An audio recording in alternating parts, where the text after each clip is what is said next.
All right. Hello, everyone. Um, Today we'll be talking about I'm Not Your Doormat. So this is kind of the second live in our series this month for Mondays, focusing on dream killers. So before we get into that, I'll introduce myself. I'm Terrence Johnson, the life architect. I'm Kendrick Bailey, the life doctor. All right. This live here is gonna have a lot more interactive components to it. So it's definitely gonna be different than the ones that we've done before. But it's something that we feel like a lot of people deal with. And so the topic came from one of the dream killers that I spoke about last week as far as people pleasing. So a lot of people have issues with uh, overextending themselves or doing way more for other people, and then they don't know how to take care of themselves in order to do the things they're really passionate about doing. And we kind of teach people, and I think Kendrick has said it before, like we teach people how to treat us. And so some of us have learned how to operate around people where it's always we're in service to somebody else. Like in order for people to value us, we have to do something to earn, their appreciation or their validation instead of us being enough as ourselves, as being our authentic self. And so I kind of wanted to start off talking about the visual of a doormat. So a doormat is something you usually, have outside your house.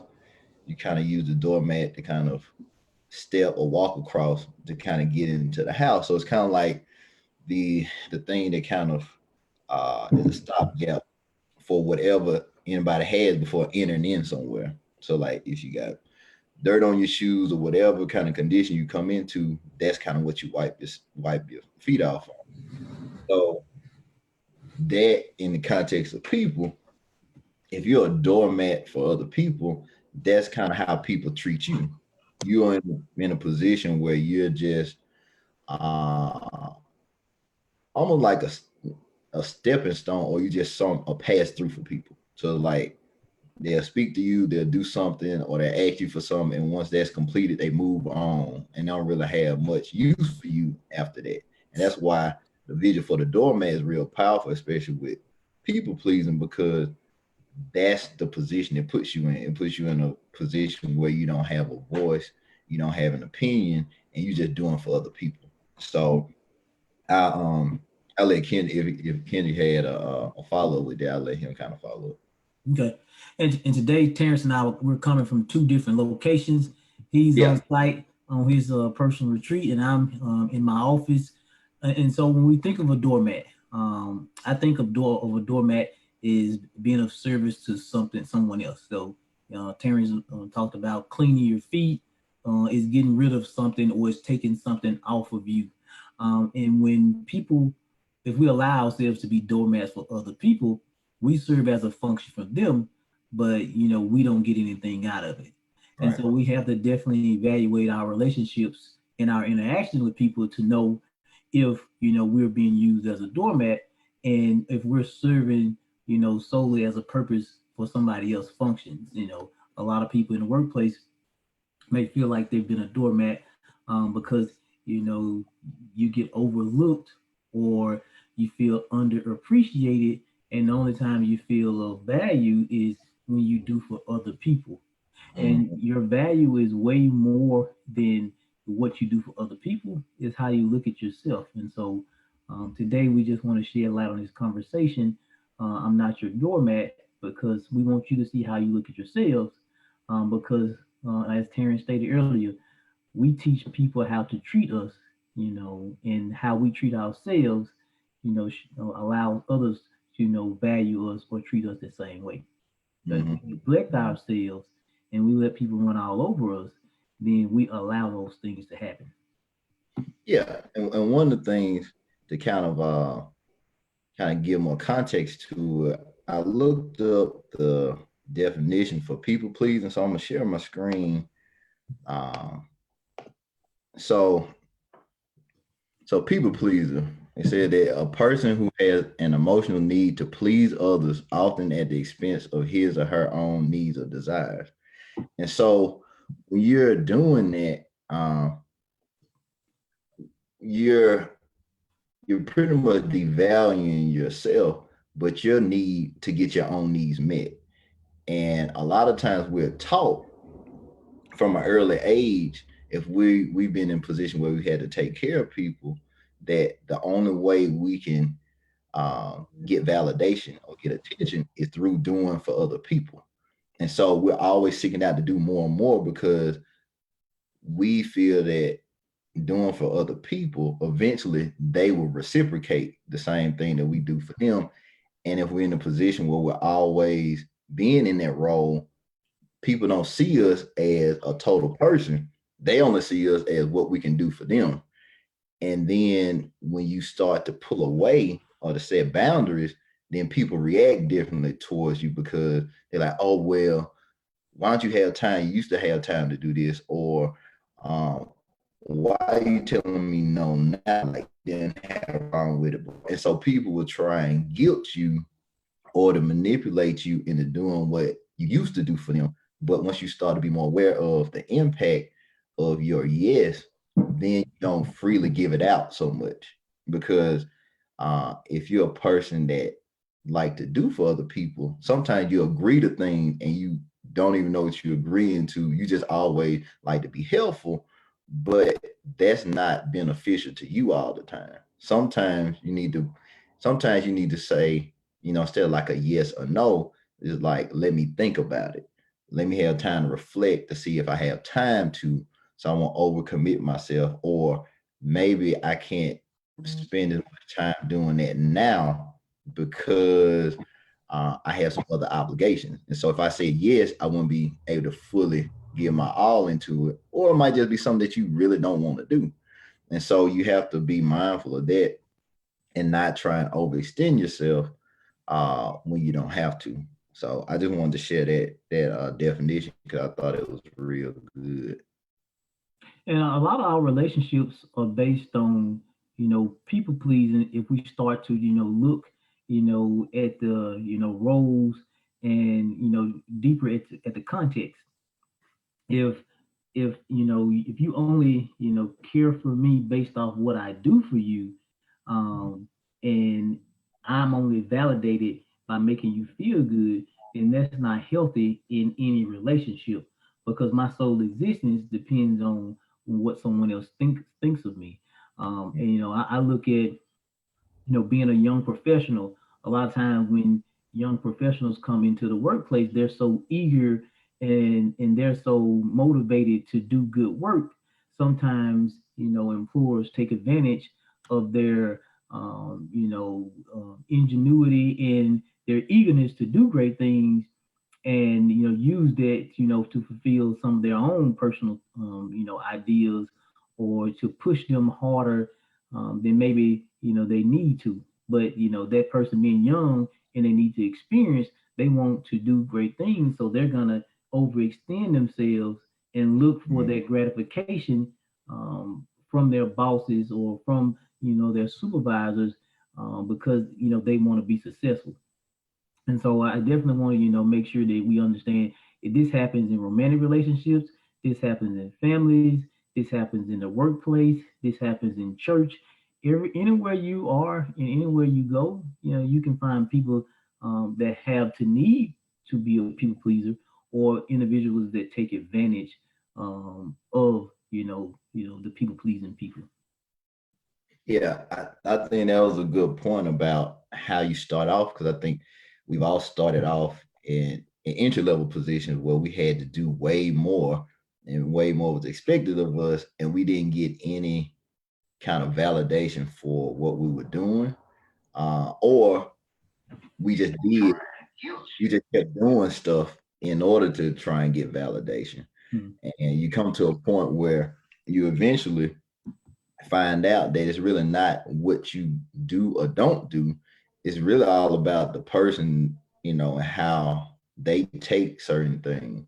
So sometimes you just have to go forward doing what you do and not looking for the immediate payoff. And I think a lot of time that gets you in the trap because you continuously do more and more trying to show improve yourself. At the end of the day, those people that really don't care in that setting. If you're trying to move up the ladder, that won't get their attention as much as you doing what you need to do to better yourself in the future, because you can invest so much time and energy into something that doesn't give you anything back. Yeah. And especially if you're, working, you want to make sure that even as you invest in time into a workplace or organization, it's benefiting you too, because you want to position yourself to better yourself for the future. And if you burn out quick, you burn out in your first job, you won't be able to go forward. Mhm. Okay. So, question on Terrence. So, Okay. What's the cost of being a doormat or a people pleaser? Well, the cost, and it manifests in different ways. I think, client, previous clients that I've had, or even students that I've taught, when they don't have a voice, you can get into the tendency of being passive aggressive.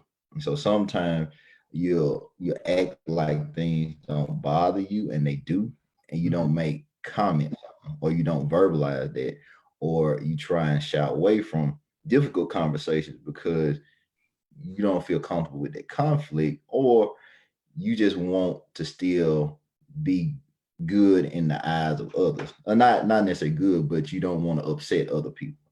Okay.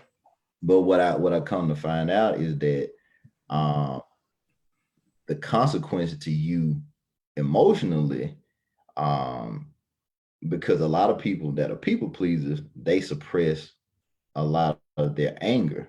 And so Mhm. if you're suppressing all your anger and you're going internally with that, that can turn into depression, or you, being sad, or you kind of detaching from life or other people because one person didn't value you, and you kind of use that as the end all be all for everybody else. So that person didn't treat me right, so all people would treat me wrong. Or it's not even, what's the use of me trying to do good or do things for other people if they don't appreciate it? But if you look at it from a standpoint of, if you value what you do and you're passionate about it, yes, it is important to reach other people, but it doesn't dictate your emotions or how you feel about yourself. Because somebody always gonna have something to say about what you do, whether Yeah. you giving five, 10, $5,000, $100,000, $1 million away. Somebody always gonna say like, "Oh, well, you could have did more. You in position where you could do something, bigger." Or somebody always gonna have to have something to say about what you do. Yeah. But if you know your intentions and you know why you do what you do, it doesn't really matter what people say or might say to discredit what you're doing. You're you're good with yourself, and I think you get your validation for yourself, and that makes it easier to go forward and do things that other people externally might have something negative to say about. Okay. And one of the other things I want to shed light on, is one of the costs of being a people pleaser.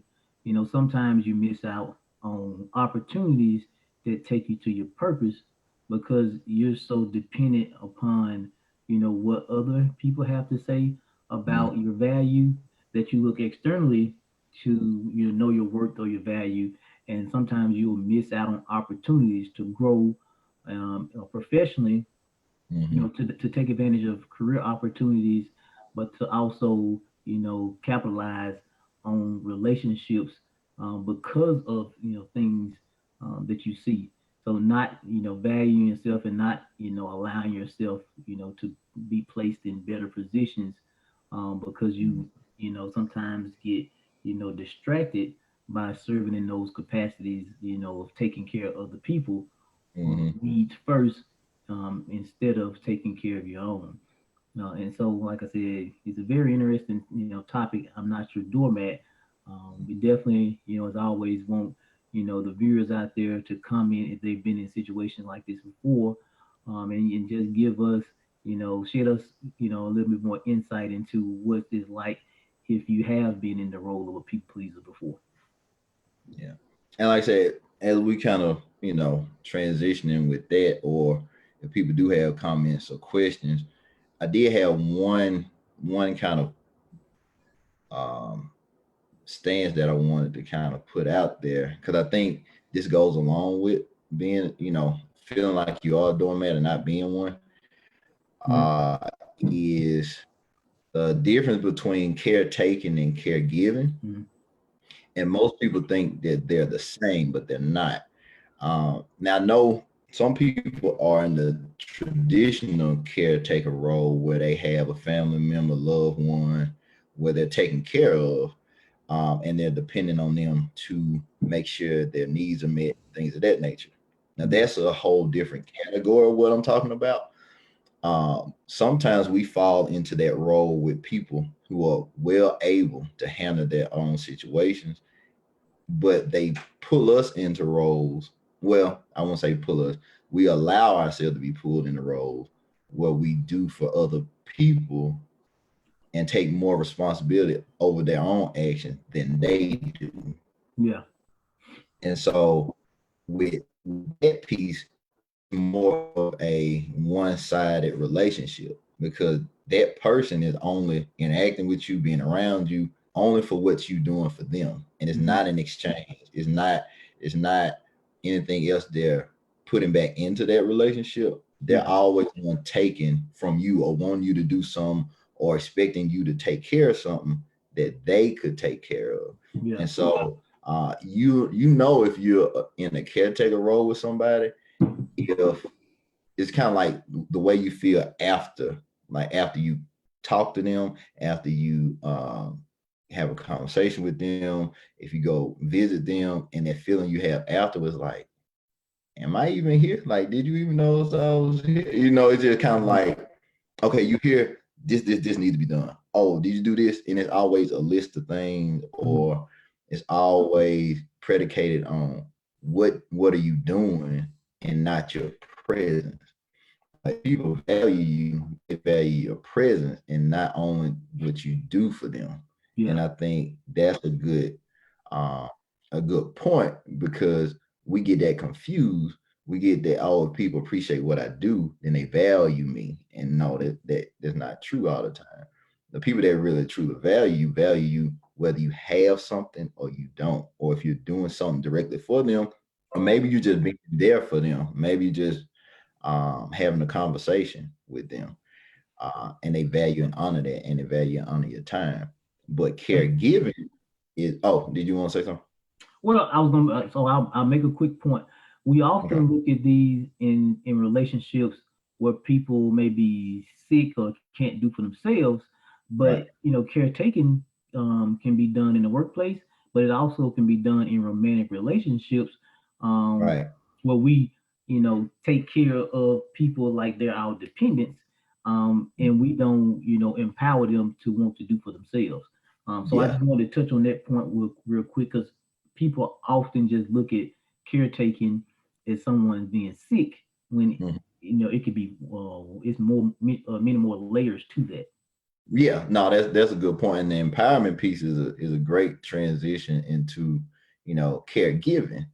So caregiving is all about the empowerment piece. How can I connect the person, or how can I give them tools or knowledge that they can use to actually handle what they're handling on their own? Okay. And so with caregiving, you believe in the characteristics or the quality that the person have, that they can handle their own situation, their own crisis, but you might be getting them perspective, or you might connect them to a resource that might help them with what they're going through. And so Mm, you're not taking ownership of it. You're saying like, hey, I see what you're going through. Hey, maybe look at it this way. Or hey, I know somebody that might be able to help you with that. yeah. And so it gives them more sense of self, and saying like, oh, okay, I am able to do this. Let me go. Like, I appreciate that, that piece of information you gave me, or just the perspective you gave me, and that helps me go forward. Because at the end of the day, you want to empower the people around you. Yeah. If everybody's calling on you to fix things, then after a while you're gonna burn out, or you're Yeah. gonna get to a point where you just don't want to interact with anybody because it's like only time that people call me is when they want me to do things, and nobody calls to just check in on me, just see how I'm doing, just have a conversation.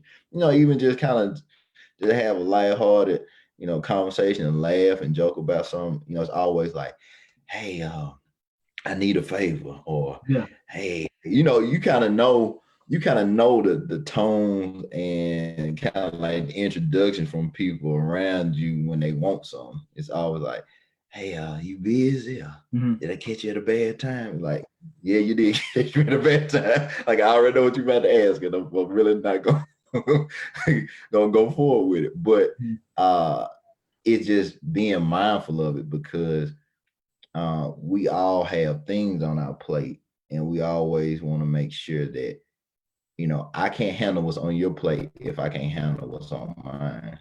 Mm-hmm. And so I'm continuously taking your plate and taking other people's plates and all that kind of stuff.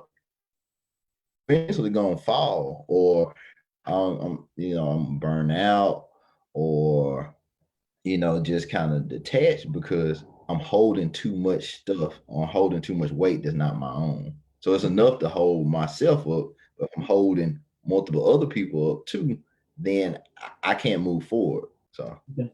So once a person recognizes the patterns of being a people pleaser, or the patterns of being put into those situations on a consistent basis, what's the mhm. next step after they're aware?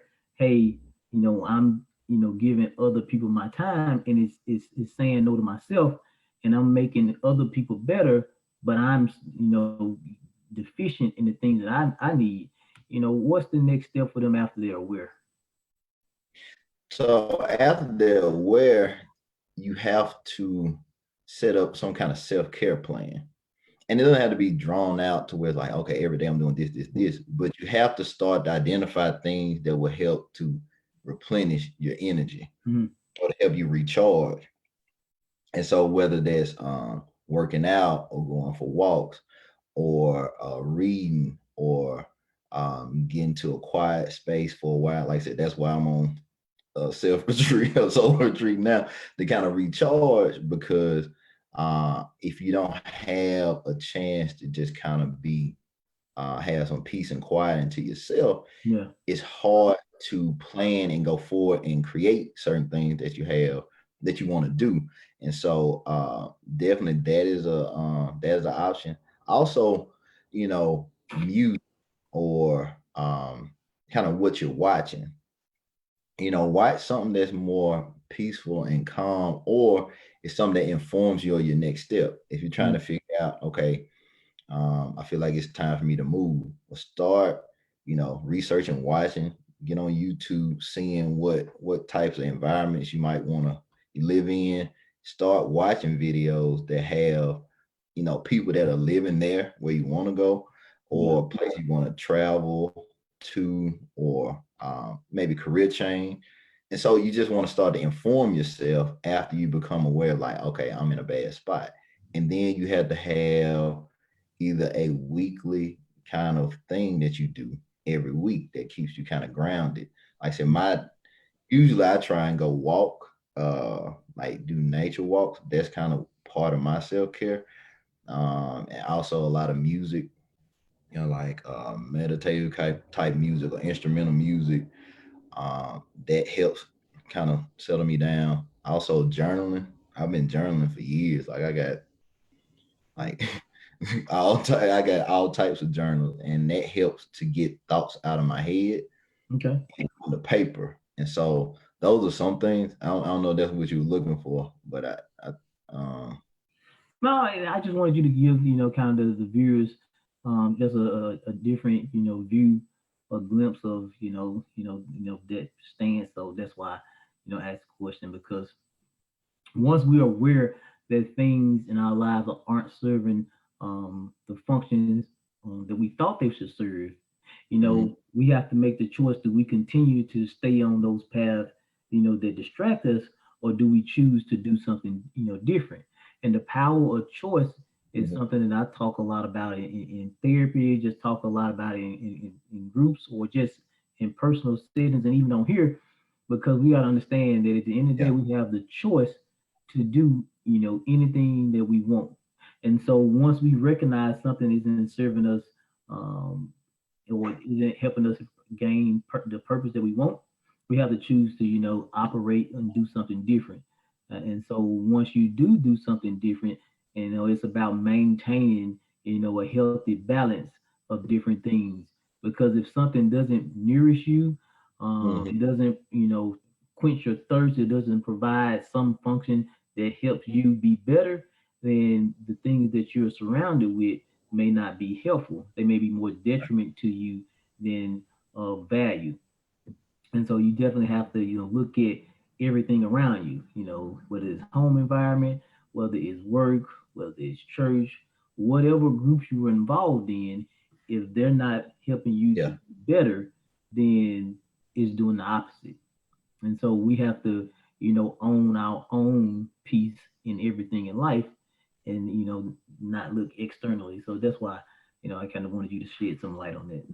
Okay. Yeah. And one other thing, and I had this thought earlier this morning about the caretaking piece.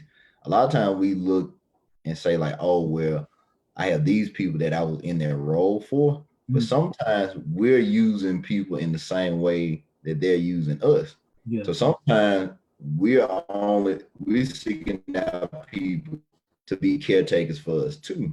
And so Mhm. sometimes we have to really take inventory, be aware of, okay, the people that I'm interacting with, am I just interacting with them just because I want something out of them? Or am I valuing the relationship that I have with them, whether it's friendship Mhm. or romantic or family or whatever? Like, am I only calling them when I want something? Yeah. Because then I'm doing the very same thing I say that I don't like. Yeah. So I So think these are that's, learned. So these are learned behaviors. yeah, because like I said, a lot of times we're conditioned to to certain roles. So Mm, like I said, and we kind of both had experience working with kids.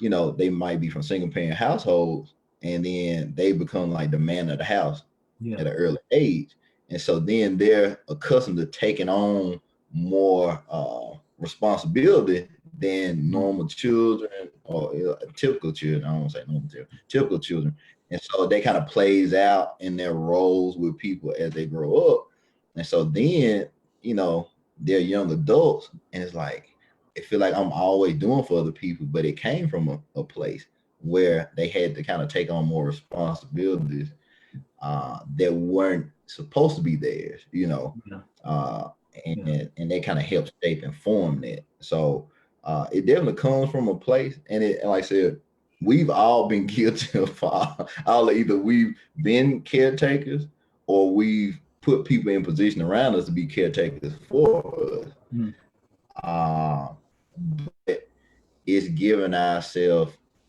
the opportunity to grow and progress.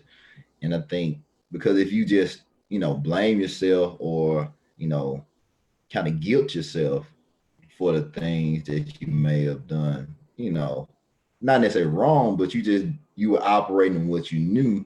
As you learn to do better, then you can make a better choice, like you were saying. Some of us, it's not that we make good or bad choices. We make the best choice we know at the moment. yeah. And so that's why everything is better in hindsight because we know more than what we did then. So of course we'll make a better decision. But in that moment, like that's what I knew to do. And if Yeah. even if it didn't turn out as I wanted to, that's the best I could do. But as you start to learn and grow, then like, okay, I know better not to do that now. So Yeah. I'll make a better choice than I did the last time. And I see this a lot in couples therapy. When we don't know how to balance the roles of relationships, Mhm. a lot of times, one person may be more of the pleaser, or they be maybe more nurturing, or they may give more in the relationship, and they start to resent the other spouse or companion because they don't give the same way. But if you do this over time, over the course of 1 year, 3 year, 5 years, you can condition yourself in a relationship to always be the giver, and the other person always be the receiver. Um, you've taught them Mm-hmm. that, hey, that's how you get your worth in relationships, that you want to give, and then they may be okay with receiving and have no inclination that you want to receive as well, because that's what you've always done. And so I tell people a lot of times in relationship, we have to learn each other and know how to communicate our wants and needs in relationships to make sure that both parties are being poured into, and no one's being neglected. Because again, we can't read each other's minds, or no Right. one can read our mind. And so sometimes people are unaware of how what they're doing, but then again, a lot they're very aware of what they're doing sometimes too. And Mm-hmm. so, and like I said, this just doesn't fall into sick or illness, caretaking, Mm-hmm. caregiving, I'm not your doormat, and people pleasing. It can go over a large portion of your relationships, and you not know because you're not aware. You just know, hey, I have this sense or this feeling that I'm just not fulfilled. I'm not getting what I need, and I'm frustrated that everyone's relying on me. But at one point, maybe you taught them to rely on you because you got something out of it. You enjoy being the reliable person, Right. or you enjoy having Right. people come to you because that makes you feel good. So it's just Yeah. different layers to all of it. Yeah. No, I think that's a great point, especially teaching people to rely on you, and then what are you getting from it? So I think that goes back to what you were asking me earlier about Mm, what can people do after they're aware is that piece, as far as, okay, what am I getting out of these relationships, even though they're not working for me? It's something that keeps me doing the things that I've always done. yeah, And so I think that's the other piece is, okay, if I feel like I'm getting something from this, can I get this in a more positive way, in yeah, a way that doesn't deplete my energy? Because there's always a different way to get your needs met where it's not a negative, but yeah, you might not know what that looks like for you to kind of reframe that. And I think that's what keeps people stuck, because all they know is what they're doing now. And mm, so they haven't exposed themselves to enough options that are outside of that are more positive. And so because of that, they stay in what they know, yeah, because even though it might not be working, it's comfortable, and is I don't even want to say convenient, but it's almost the fact that um it's what they're um is what was acceptable. yeah. But I think convenience is appropriate too, because some people do it for convenience because it's what they know, and is what maybe Mhm, they feel like they're good at, or like I said, what brings them value. And until people learn more, mhm, it's hard to change.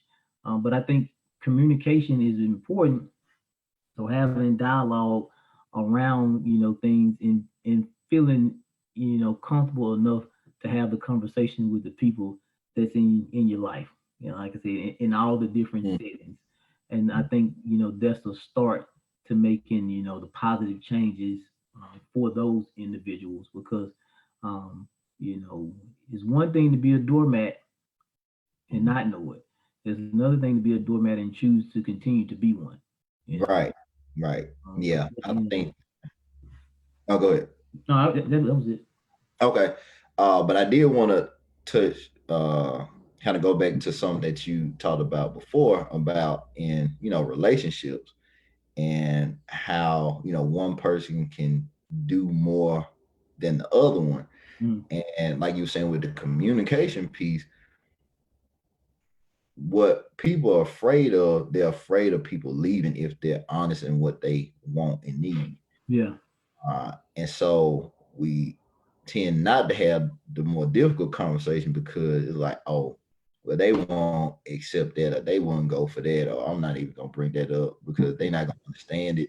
And so I'm just gonna go ahead and go along. But that builds that resentment piece, yeah, and then it starts to come out in other things. And so it might be a little minor issue, but because I've been holding all these things in, Yeah. that's my way to that's my open door to release all this stuff I've been wanting to say, Yeah. but it doesn't really fit the issue. It's a bigger issue that I haven't discussed or acknowledged, and now it doesn't even come across to the person of why I'm reacting that way because of this one event. Yeah. I haven't even really discussed what the real issue is. And so if I blow up, then I'm still not gonna get to the real issue and being able to Yeah. express it. But now not only they upset, they're caught off guard because okay, I'm upset about something that they didn't even know about. Yeah. And so in turn, that makes them upset, and then nothing gets solved because they think they've been hit from something out of left field when been Right, holding on to these feelings or thoughts for a long time. right. You just hadn't been comfortable enough to talk about them. And then you made a good point about fear. Fear of losing. Mm-hmm. And what end up happening in these relationships, a lot of times we end up getting what we don't want to happen.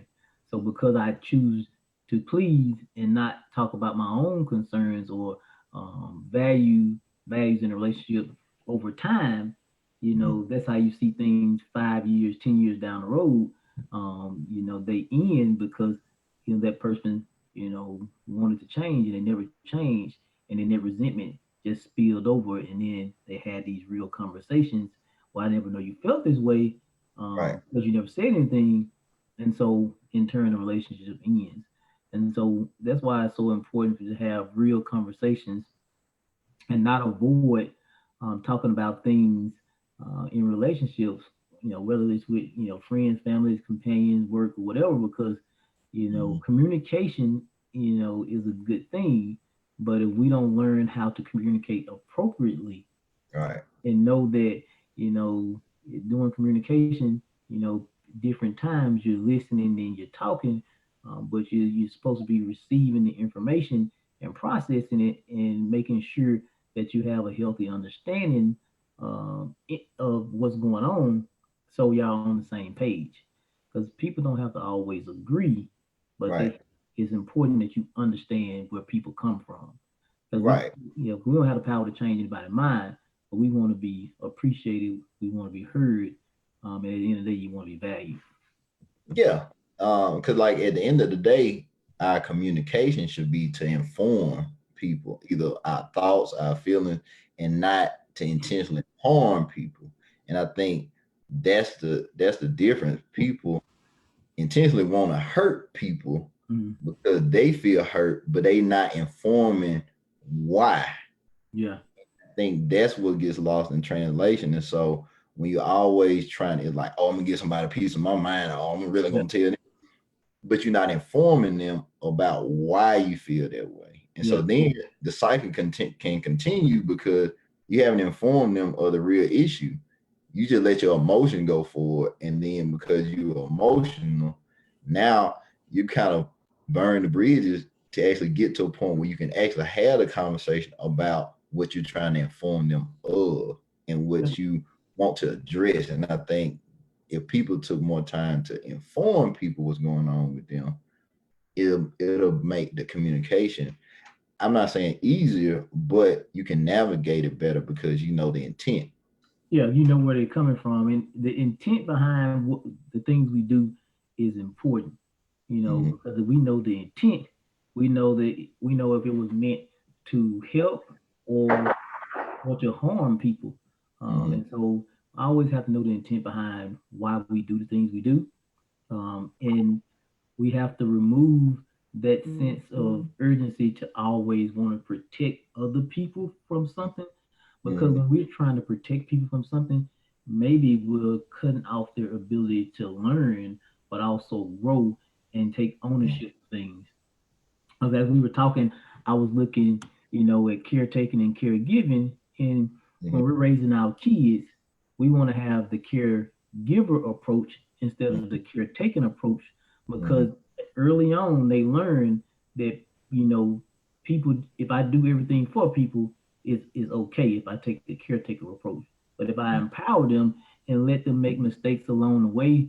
They Mhm. learn that it's okay, you know, to let people learn on their own. It's okay to help people, but it's not okay to do everything for them, because then they don't learn how to do things themselves, and then they grow up with the sense of I have to do more to compensate for other things. Yeah, and I think the underlying thing around that is trust. I think if you're caregiving, you trust that the person can do things for themselves. But Yeah, if you're always caretaking, you don't trust that they can do it themselves, and that's why yeah, you're doing more because you don't yeah, trust and you don't you don't believe that they can do it on their own. yeah, yeah. So, like I said, definitely an interesting conversation. As we get towards the end of our conversation, is if anybody have any questions or comment, leave them in our feed. But Mhm. Terrence, I'll let you wrap up for the day, and what lasting messages you want to leave with the viewers today about, I'm not your doormat, and people pleasing. Yeah. Well, one of the things we all have a level of people pleasing to a certain extent. Mm, Now, some of us are more susceptible to it than others, just by our temperament or just by our characteristics. But just because you people please before, don't let your desire to help other people uh, make you believe that you can't have a balance and still take care of yourself. yeah, Because I think that's what gets promoted a lot is that if you're going to be in service for others, you will have to totally sacrifice and neglect yourself. yeah, And it's not true. You can have a balance, but the way that looks like is different for each person. And so you can't just do a blanket like, oh, we'll do this or oh, do these specific self-care things. It's more individualized. So it's not, I can't tell you one magic thing that's gonna help balance all the things out for you. But if you understand and be aware of what works for you and what doesn't work, yeah, then you can start to construct the path to being able to do the thing that you're really passionate about, but also take care of yourself and bring people around you that value and honor your space and your boundaries too, because you don't want to do this work on yourself and then yeah, continue to put yourself in environments where people are going to default you back to people pleasing. yeah, And so you want to be in an environment that honors that and say like, okay, I see that you got a lot going on, or hey, you might want to take some time, or those things. So people that really invested in your overall well-being and not just for what they can get out of you, yeah, because people line up to get stuff out of you and from you, yeah, but it's only a select few people that are actually mindful of what's going on with you and around you and want to make sure that you're in the best environments possible, even if that might mean space and time away from them. Because yeah, if somebody really invested in you, they will be, they will understand that your time or your self-care activities help benefit the relationship they had with you too. So if you yeah, don't get time to kind of recharge or kind of reconnect to yourself, then you're not even going to be your best self in that relationship yeah, either way.